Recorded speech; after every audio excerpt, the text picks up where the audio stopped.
Bonjour, bonsoir, bienvenue sur la chaîne de Sorcerer. Encore une vidéo sur mes hors-série, une vidéo courte vidéo pour présenter un peu deux personnages proéminents. Bon, j'ai déjà fait le personnage de droite là. Vous savez un peu ce que je pense de lui, mais c'est un peu pour la comparaison au personnage de gauche. Je crois que si vous regardez bien, si vous êtes très physionomiste, vous avez reconnu, oui, Curtis Jackson, aka 50 Cent. Moi, j'aime beaucoup regarder les photos, quand je regarde les photos des gens, et même pas seulement des célébrités ou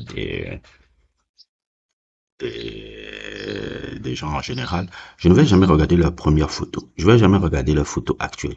Je vais toujours regarder leurs photos quand ils étaient jeunes. Parce que les photos qui étaient jeunes expliquent toujours plus ou moins qui ils sont et comment, et ça montre un peu le chemin parcouru par rapport à ceux qui sont devenus. C'est pour ça que j'aime beaucoup, si vous remarquez bien, j'aime beaucoup mettre les photos de version jeune. Vous avez remarqué, même dans mes stories, j'adore faire ça. Parce que moi, pour comprendre quelqu'un, je dois toujours voir ta photo quand tu étais jeune. La photo quand tu étais jeune décrit qui t'es. Décrit fondamentalement qui t'es. C'est ça, je dis, au-delà des statuts, au-delà des trucs, je vous ai dit, les statuts m'impressionnent pas. Le cloud ne m'impressionne pas, tes fortunes ne m'impressionnent pas. Je cherche toujours à comprendre les hommes derrière. Et quand tu cherches à comprendre les hommes derrière, tu es le genre d'individu qui ne peut pas être, comment dire le mot, influencé ou intimidé ou truc par rapport à ça. Parce que la grande majorité des gens, je sais que cette qualité-là, c'est pas ce que la grande majorité des gens ont. Bref, Pour, c'est pas une vidéo pour montrer un peu le bif qu'il y a entre les deux, parce qu'il y a eu un bif entre les deux. D'ailleurs, même, il y a une série que je vais commencer, je pense pas cette semaine, mais ce sera la semaine prochaine, les week-ends prochains. Les prochains week-ends, vous aurez une série, qui seront sur les bifs de l'histoire du hip-hop.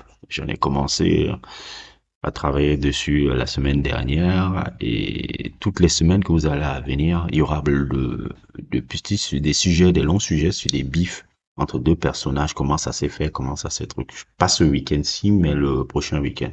Et oui, les vidéos sont prévues à l'avance. Donc aujourd'hui, de quoi on va parler? Justement, 50 Cent et Jay-Z. Nous avons là deux personnages qui viennent de New York, deux artistes de hip-hop qui ont eu du succès.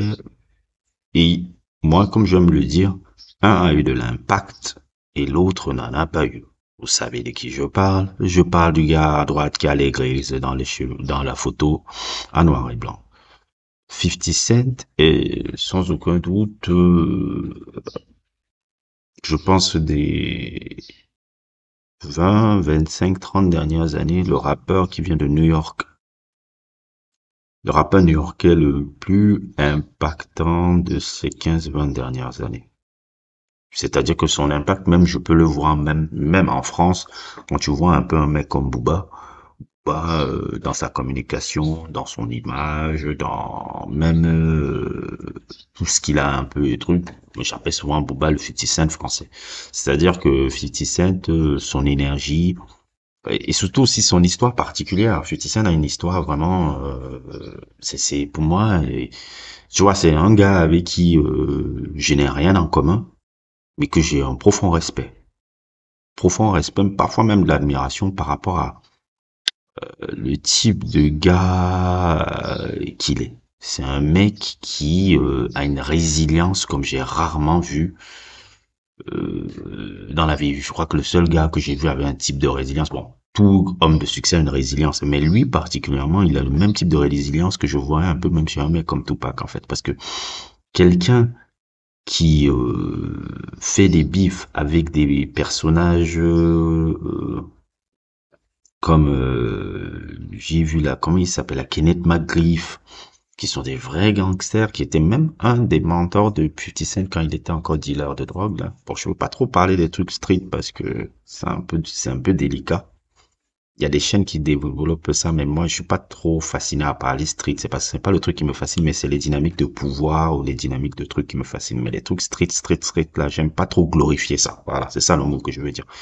J'aime pas glorifier ça comme un peu un imbécile parce que je vois seulement Derrière les trucs de street, un moyen que les gens qui n'ont pas eu accès à beaucoup de choses essayent de s'en sortir. Donc je ne peux pas glorifier ça, mais je ne peux pas aussi dub down ça parce que je suis pas quelqu'un qui est né dans ce genre de conditions pour m'en sortir. Donc je regarde ça comme un moyen nécessaire pour certains individus qui n'ont pas eu cette chance-là de trouver un moyen de sortir la famille de la galère. Donc c'est un peu comme ça que je le vois. Et 50 Cent, c'est quelqu'un de très résilient.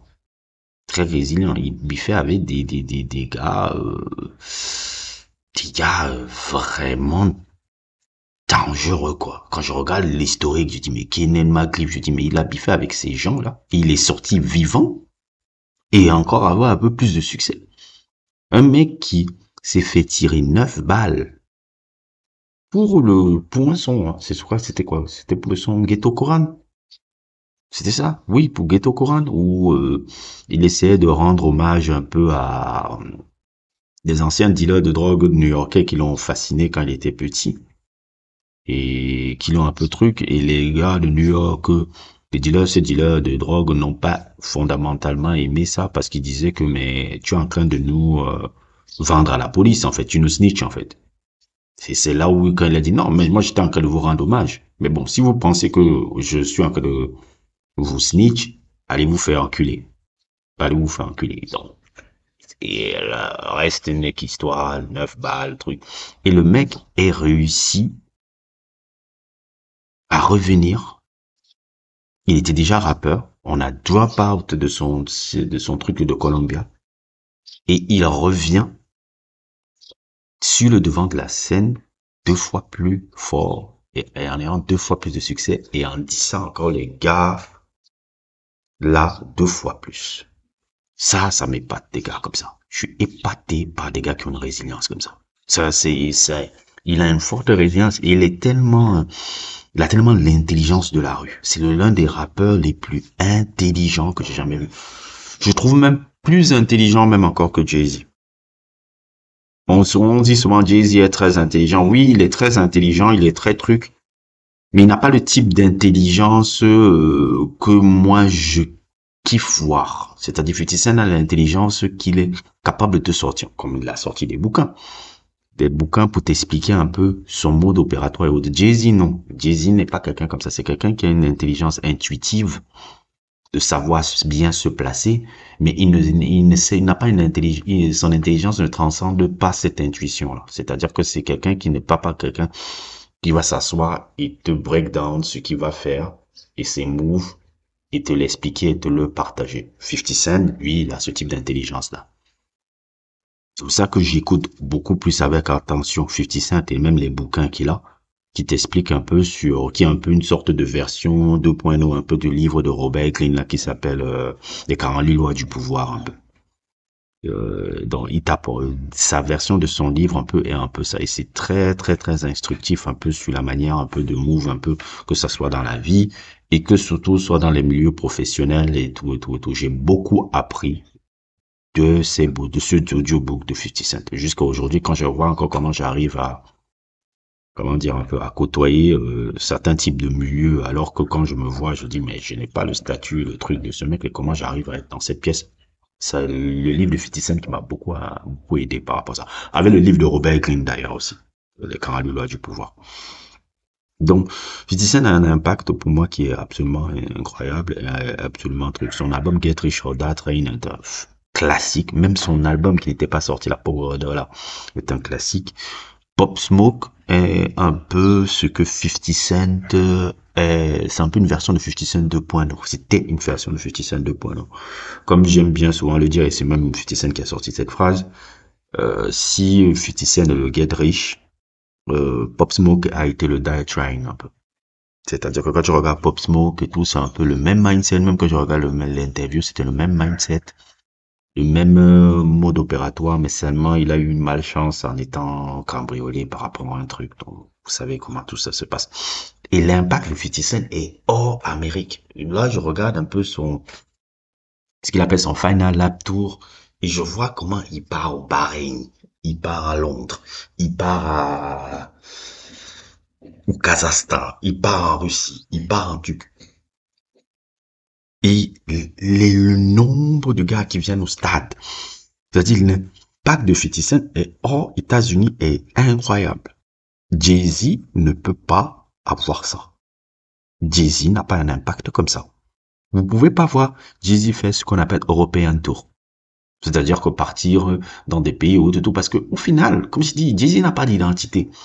Jay-Z plaît à qui? Laissez-moi vous expliquer un peu. Jay-Z plaît à quel type de gens?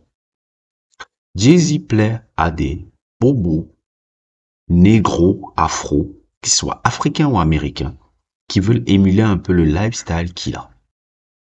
Mais il ne plaît pas totalement à un peuple. Donc, ça veut dire qu'il plaît à une petite élite noire. Ce que j'appelle souvent la black bourgeoisie, là. Et on la voit, la black bourgeoisie, que je déteste copieusement, la black bourgeoisie. Je déteste toute forme de black bourgeoisie et tout. En fait, je déteste la bourgeoisie, hein. Je déteste beaucoup la bourgeoisie. Je ne déteste pas la bourgeoisie par l'argent. J'ai remarqué que, en fait, mon problème, c'est pas l'argent, mon problème, c'est les mondanités. Je trouve toujours dans les milieux mondains, que j'ai eu la chance aussi de côtoyer dans ma vie, dans beaucoup de chances, que les milieux mondains, c'est les milieux où les plus creux et vides que tu vas rencontrer dans ta life.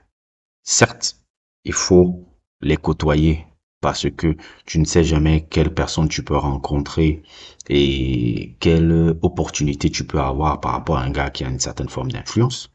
Mais en globalité, adopter les codes de la mondanité, c'est un peu, pour moi, débile parce que les codes de la mondanité, c'est des codes qui sont seulement sur l'image, sur quelque chose de creux et jamais sur quelque chose qui est tiers à l'essence. C'est comment tu es vu, comment tu es perçu. Il y a plein de gens riches dans la vie qui ne sont pas dans les mondanités. Par exemple, je connais un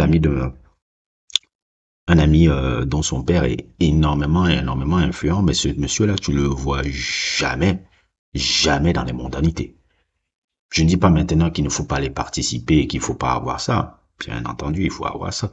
Mais c'est pas un mauvais truc. Mais les mondanités, c'est quelque chose que moi qui m'agace beaucoup et que j'aime pas beaucoup. Les gens ils ont un mode de comportement dans ces milieux-là que je supporte pas. Et c'est comme je dis, c'est pas l'argent mon problème. Je pense que c'est beaucoup la bourgeoisie, la mondanité. J'ai toujours eu un problème avec ça. Et Jay-Z, lui, il fait écho à ces noirs-là, ces noirs qui viennent généralement, des noirs mondains, généralement, même que ce soit en Afrique et autres, tous ce sont des fils de riches. Hein. C'est pas souvent des gars que tu te dis, ah, ils ont hustle pour arriver. Généralement, c'est des petits fils de riches qui restent entre eux et qui croient qu'ils comprennent tout mieux que les autres. Et il n'y a rien de plus insupportable qu'un black bourgeois. On pense souvent que le bourgeois white est insupportable. Non, le plus insupportable, c'est le black bourgeois. Le black bourgeois a un côté dédaigneux envers ses semblables qui n'ont pas son statut, qui est fondamentalement insupportable. Et c'est ce que, pour moi, des gars comme Jay-Z représentent. Ils représentent totalement des gars comme ça. Même si c'est quelqu'un à la base qui ne vient pas d'un milieu comme ça, c'est quelqu'un qui a toujours envie de côtoyer un milieu comme ça depuis le bas âge. 50 Cent, lui, il veut le pouvoir, l'influence, mais c'est pas un mondain. Ça se voit même avec les gens qui traînent. Il est toujours très fidèle avec ses amis depuis le début, que ce soit Tony Yao, que ce soit plein de gens. Il est un gars très fidèle avec le truc. Donc je raisonne un peu plus avec 50 Cent. Je raisonne pas avec le truc, même si je n'ai rien en commun avec un individu comme 50 Cent n'a rien en commun, rien de truc, que ce soit dans le background, que ce soit même dans la personnalité, que ce soit pas de truc. Mais je respecte et j'admire beaucoup un gars comme 50 Cent. J'ai moins d'admiration qu'un gars comme Jay-Z parce que Jay-Z, c'est vraiment le petit nerd pauvre qui vient de Marseille, qui a voulu atteindre les trucs mondains pour combler le manque de coolness qu'il avait. Déjà, quand tu vois la photo de gauche, 50 Cent, tu peux sentir qu'il était déjà même cool avant de devenir même la célébrité qu'il est. Tu sentais que c'est déjà un mec, tu peux le sentir déjà, même sur la photo. Jay-Z, tu sens, il est laid. Même quand il porte les grilles là et autres et tout, il a toujours essayé de, qu'est-ce que je peux copier pour paraître cool, qu'est-ce que je peux porter, etc. Donc la différence entre les deux, elle est palpable. Et même pas seulement aussi sur la musique, la musique de 50 Cent est largement plus impactante. Bon, certes, je peux dire un peu que la discographie de 50 Cent détient juste un classique de Massacre. C'était un album qui était un peu une sorte de Get Rich or Die Trying, mais qui était un peu beaucoup plus commercial. Il n'a jamais ressorti le truc parce que comme je dis souvent, 50 Cent, la musique n'était pas sa passion, la musique était une de ses passions, mais pour pouvoir entrer et faire d'autres business dans d'autres choses. C'est ça que ça s'est vu. Et j'ai l'impression que le cinéma et la production dans le cinéma, notamment voilà, la production de ces séries télé qui ont énormément de succès là maintenant, les Power et toute la saga Power et autres, et tout, qui devient une saga très impactante un peu dans la communauté noire et surtout dans la télévision noire américaine. On sent quelqu'un qui n'avait pas seulement objectif il a- c'était la musique était qu'une ouverture pour beaucoup d'autres opportunités. 50 Cent est un personnage plus intéressant que Jay-Z, dans tous les plans. Que ce soit en termes d'impact, que ce soit en termes même d'histoire, que ce soit en termes même de personnalité, que ce soit en termes de même musicalement. New York, c'est pas Jay-Z. New York, c'est un mec comme Nas et c'est un mec comme 50 Cent. Jay-Z ne représente pas tellement New York. Jay-Z représente un peu l'élite bobo bourgeoise new-yorkaise afro, qui au final est creux. Mais New York, dans son globalité, c'est Nas à une époque. C'est 50 Cent. Et maintenant, je dirais, dit, même s'il n'a pas duré longtemps parce qu'il est mort, Pop Smoke aurait été le gars qui représente New York. Jamais de la vie, Jay-Z n'a représenté New York. Hein. City of Mine, c'était dans sa tête, mon gars. Tu n'as jamais été New York, jamais King of New York, jamais. Je l'ai jamais été, tu ne seras jamais. Tu nous représentes juste une petite élite de bobo. Là, même, je vais te représenter, je vais même prendre un peu un exemple. Il y a, c'est quand je suis souvent en soirée et tout. Combien de vous en club vous écoutez, il y a un son de Jay-Z qui passe. Quand vous, citez-moi les sons quand vous êtes en boîte de nuit ou bien même en soirée, des Jay-Z qui passent. Aujourd'hui, n'importe quel de son catalogue. Ce qui est sûr, jusqu'à aujourd'hui, on écoute encore In That Club. Tu pars dans n'importe quelle soirée. Il y a un moment donné, le son de In That Club va sortir. Tu entends go, go, go. Hier même, il y a le week-end là, j'étais même en soirée là, et tout. J'ai encore entendu go, go, In That Club encore. J'ai dit, les rares fois où j'ai entendu Jay-Z, les rares fois, c'est quand il y avait des soirées souvent qui s'appellent un truc la mer à table, je pense ici ça s'appelle la mer à table. Dans les soirées et souvent dans les moments, hein, je ne danse même pas, je suis juste en train d'observer et de regarder les sons qui passent par rapport au DJ qui met les sons.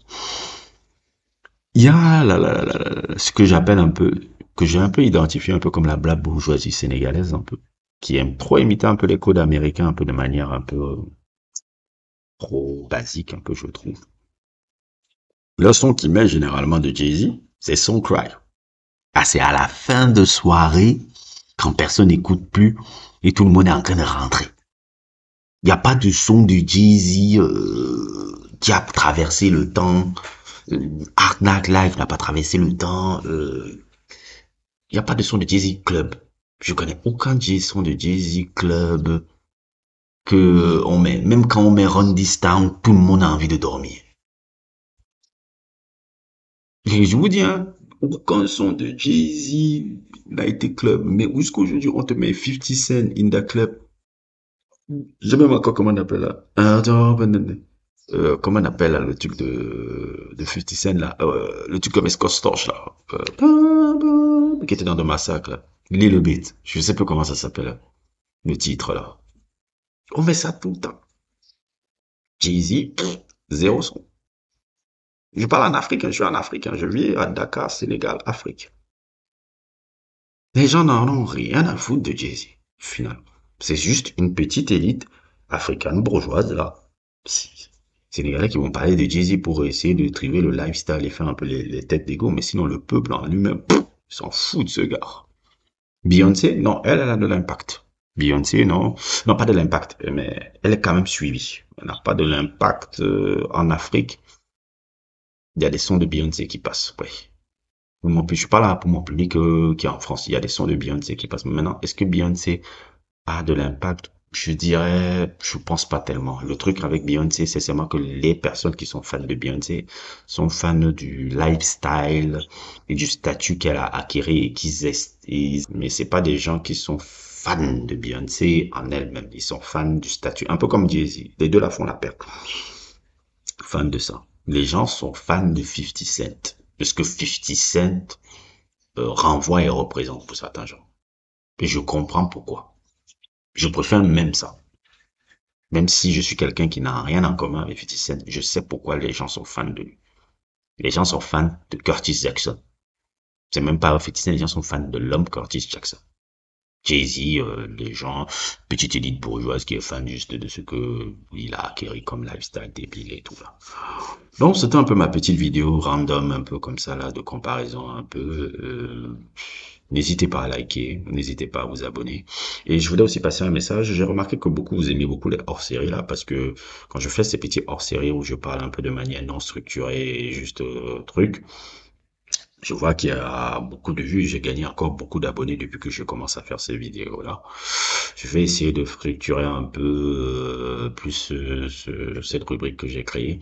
Mais en tout cas, dans les prochaines semaines, vous aurez sur la chaîne des sujets sur des rap beef et tout là. C'est vrai que bon, parler de hip-hop un peu, c'est pas trop mon gaga, mais je remarque aussi que vous aimez quand je parle de hip-hop, même si je veux parler d'autres sujets. Vous avez vu que c'est d'autres sujets qui me parlent le plus. Mais on va quand même satisfaire un peu, comme j'ai dit, comme je l'ai dit dans ma vidéo sur Rise Against the Machine. Il y a parfois des concessions à faire, si tu veux essayer d'avoir un certain impact et surtout développer une certaine audience plus grande. Il faut savoir faire des concessions et j'ai appris dans la vie qu'il faut savoir faire des concessions au lieu d'être trop radical.